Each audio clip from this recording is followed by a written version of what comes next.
Have you noticed how some people seem calm under pressure? Like they're not pulled around by every message, every comment, every mood in the room? They don't explain themselves constantly. They don't rush to respond. They don't get baited into arguments. And somehow, people treat them differently. It's not magic. It's psychology. In this video, I'm going to show you what changes when you stop being constantly available. Not as a mind game, but as a boundary. And if you've ever felt drained, guilty, or pulled into other people's chaos, this will probably hit closer than you expect. When most people hear "stop being available," they think it means ignoring people or acting cold. That's not what I mean. Availability is deeper than time. It's emotional availability, replying the moment you feel pressure. It's psychological availability, letting someone else's mood decide your mood. It's social availability, being the person who always says yes, always explains, always fixes. When you're always accessible, you become predictable, and predictability is comfortable for everyone except you. If you're constantly responding, you rarely get to choose. You're reacting. Your nervous system learns a pattern: external stimulus, immediate response. Text message? Respond. Tone shift? Fix it. Someone's upset? Explain. Someone's disappointed? Overcompensate. Over time, that creates a specific kind of fatigue. Not the kind that comes from work, the kind that comes from managing other people's emotional weather. You feel like you're doing everything, but nothing is ever finished.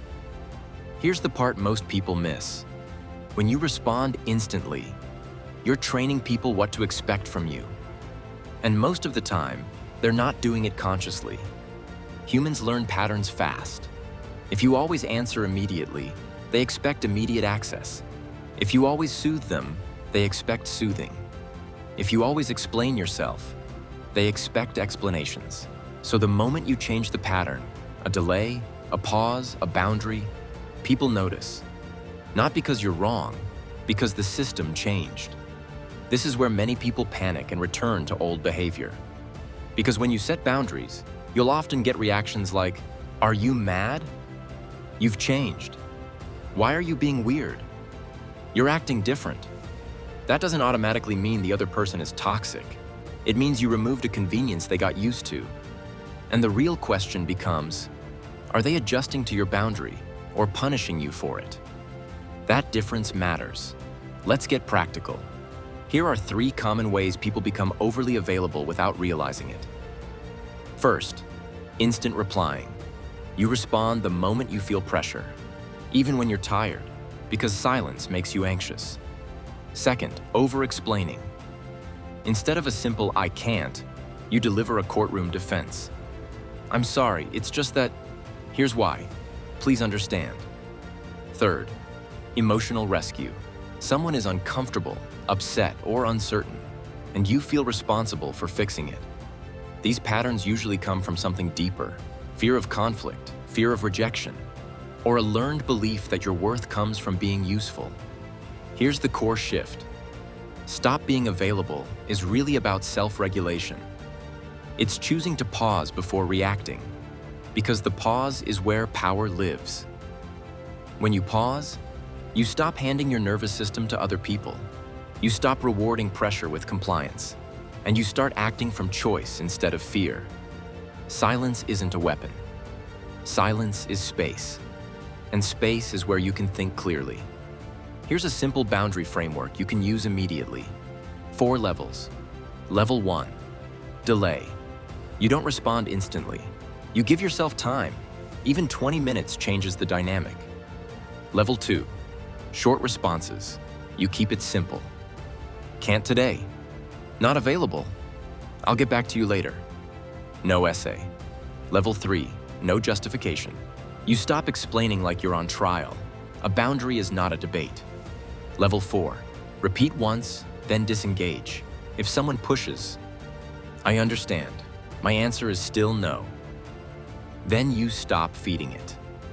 Boundaries aren't complicated. They're uncomfortable because they confront your conditioning.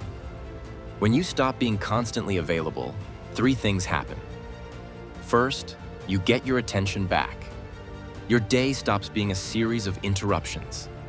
Second, your relationships clarify. Some people adapt and respect you more. Some people complain, guilt you, or try to pull you back into the old pattern. Either way, you learn the truth. Third, and this is the big one, you start respecting yourself. Self-respect isn't a feeling, it's a pattern of choices. And choosing your own peace, consistently, changes how you carry yourself. Here's the mistake people make when they first try this. They become distant as punishment. They disappear to teach people a lesson. That turns boundaries into manipulation, and it backfires. The goal isn't to make others desperate. The goal is to stop abandoning yourself. Healthy unavailability is calm, consistent, and non-dramatic.